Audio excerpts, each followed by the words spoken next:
Look, they're hitting the sauce. You said it, Tom. The barbecue sauce could be the key to winning tonight. Hey everyone, I'm Rebecca and welcome to MsMojo. Today we're counting down our picks for the top 10 game shows that wouldn't get made today. Hey, Sean Crawford is out in front, but oh, here comes the zebra. Do you believe I'm the man you should be married to? She's always been jealous of my spaghetti. For this list, we're looking at game shows that were once actually televised, but that would now be considered inappropriate in our day and age. Do you know of any other inappropriate game shows? Be sure to let us know in the comments. Alright, let's check it out. Number 10. Labor Games. Do you want to win a $10,000 scholarship for your unborn child? Do you like trivia questions? How about answering these questions while delivering said child? What is the intended purpose of this baby item? In 2015, TLC released a game show entitled Labor Games, in which prizes and money were up for grabs. However, the questions had to be answered while the expectant mother was in the midst of labor. Only 6 more questions and you could possibly win $10,000. Although some women may be looking for some form of distraction during the arduous process, we're not so sure we want to be present for it. So how far dilated are you? 3. It's a fairly private affair, and watching the show on television just feels voyeuristic and unnecessary. And we assume we won't want to anger a woman already in pain with a game loss. Number 9. Downfall. Downfall was a 2010 show that had at least one critic basically calling it less mentally stimulating than Wipeout. It was pretty much another run-of-the-mill trivia show, with a small difference. All our contestant has to do is answer the questions before the prizes do this. Prize replicas were on a large conveyor belt and would go off the side of a building and crash down to the ground below should they not be won. 2009's most visited national park. If they wanted help, contestants could at some point replace an item with a person, who in turn would get thrown off, in a harness of course, instead of the inanimate object if the correct answer isn't given. Won an Oscar for Girl Interrupted. Girl interrupted, girl interrupted.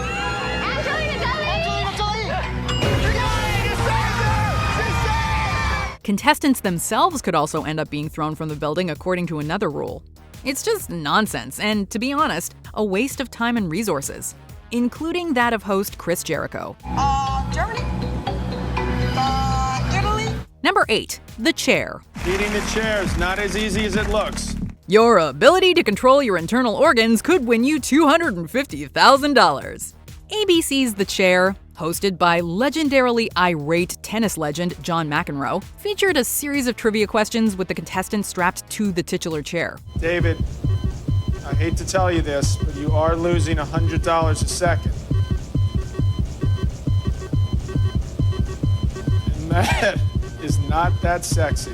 The chair would monitor the person's heart rate, and should it go above the red line, the value of potential cash prizes would lower, and the contestant could not answer until his or her heart rate was lower. Confused? So are we. According to the lyrics of their theme song, what type of family are the Flintstones? The show only lasted a few episodes. Maybe it was because all contestants had to undergo a series of medical exams prior to competing, which just seems excessive for a simple game show. But it also reduced accessibility to anyone with a health condition. I'm sorry, your heart rate was under control, but you've been beaten by the chair. Number 7. Hurl. This is, unfortunately, exactly what it sounds like. Have you ever wanted to watch competitive eating with a twist? Neither have we. Look, they're hitting the sauce. Hurl was a show in which contestants had to eat massive amounts of food and were then subjected to various activities designed to make them nauseous. Think carnival rides, mechanical bull, and the like. Brian's apparently not concerned about digestion. He windmills his way through his final lap. As contestants were picked off one by one due to their inability to keep the food down, the victor was privy to a $1,000 cash prize. With all that food in their stomachs, barbecue beef, 2 servings of blueberry pie, it could all become chum in the water. And if he or she also had achieved the total of the most food consumed, they would get the Iron Stomach Trophy. It's amazing that this project was greenlighted. They're eating good, tasty food that they would normally want on their plate, just not in this quantity. The waste of food was astronomical, and the appeal of watching a group of people binge and purge just wasn't there. Unsurprisingly, the series was short-lived. Number 6. Man vs. Beast. In Man vs. Beast, humans were pitted against animals in a variety of physical challenges. The game show came in the form of televised specials rather than a series. Now for both teams, the elephant and the little people, overcoming the inertia is going to take a feat of amazing determination. The first episode was widely criticized by animal rights activists, but nonetheless had a second episode produced. Now again, the contest begins as soon as the bear eats the first hot dog. It featured such events as an eating contest with a bear, a tug-of-war between a sumo wrestler and an orangutan, and a sprinter running 100-meter races against a giraffe and zebra. Hey, John Crawford is out in front, but oh, here comes the zebra! It's easy to see the problem here.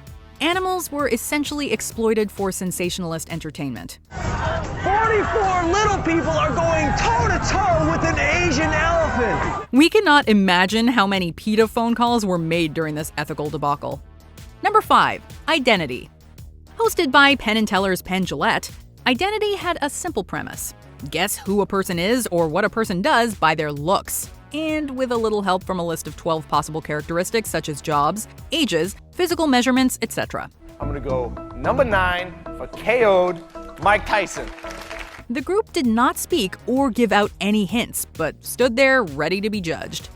Therein lies the problem. I'm going with the beautiful, lovely, and sexy number 7 as my music, video, dancer. The show was criticized for relying on stereotypes, such as an Asian sushi chef wearing a headband and kimono jacket. Let's see the 3. Contrary to the old adage, don't judge a book by its cover, the show encouraged its participants to do just that, in turn also reinforcing these prejudices. My name is Dr. Jerry Nielsen, and I have lived in a biosphere. It aired between 2006 and 2007, and by the sounds of it, Identity likely would not fly by today's social standards. Number 4. Three's a Crowd. This one is just bizarre as well as offensive. The tagline for the show was this: who knows a man better, his wife or his secretary? Yeah. Something your secretary's strangest or most unusual kissing habit, something she does when she's kissing. She winks her eyes.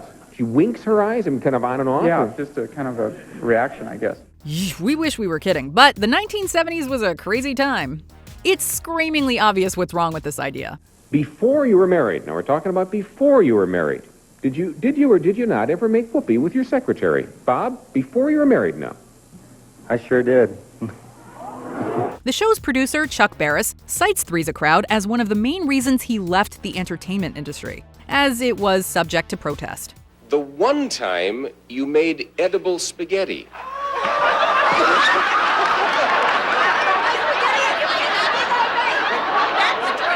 As well, it was pretty clear the contestants were not comfortable or enjoying themselves on air.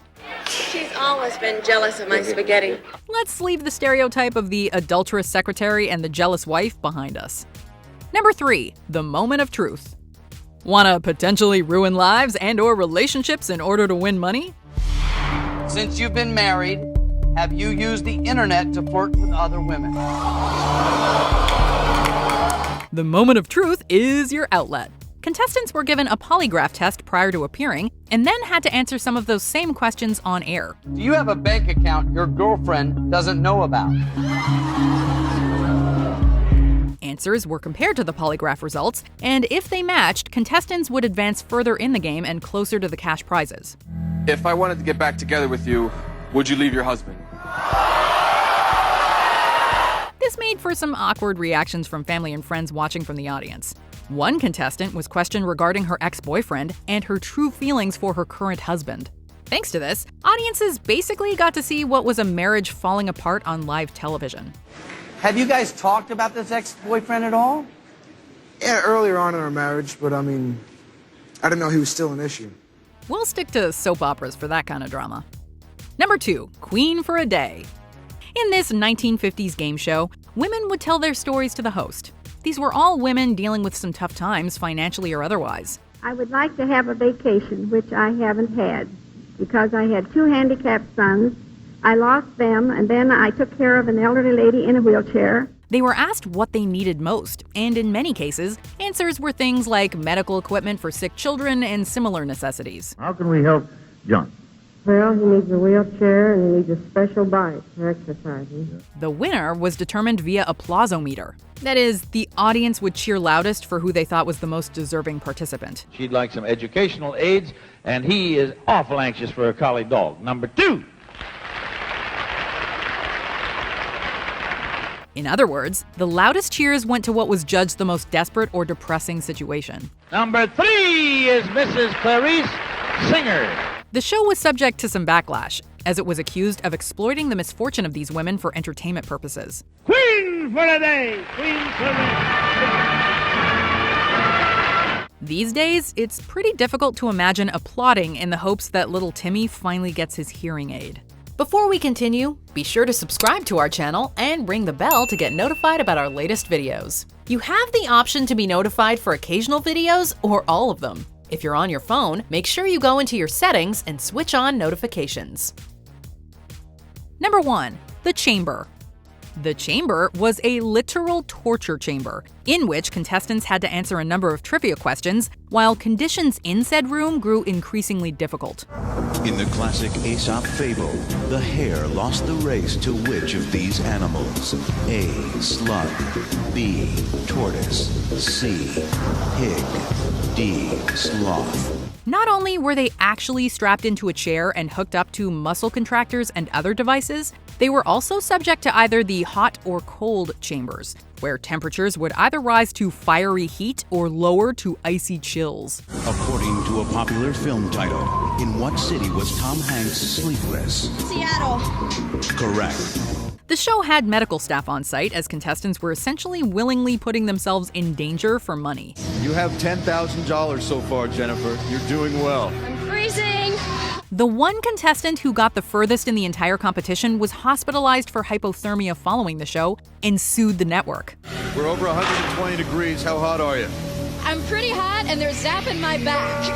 That hurts like hell. This sadistic nightmare was a bad idea from the start. Wait, you mean literal torture as part of a game show was a bad idea? You don't say. And before you ask, yes, The Chamber did air on Fox. How did you know? Anyway, can you think of any other game shows that wouldn't make it on TV today? Or would you actually be a contestant on any of these shows? Be sure to let us know in the comments, or come talk to me on Twitter or Instagram at Rebecca Brayton, or on my YouTube channel. See ya.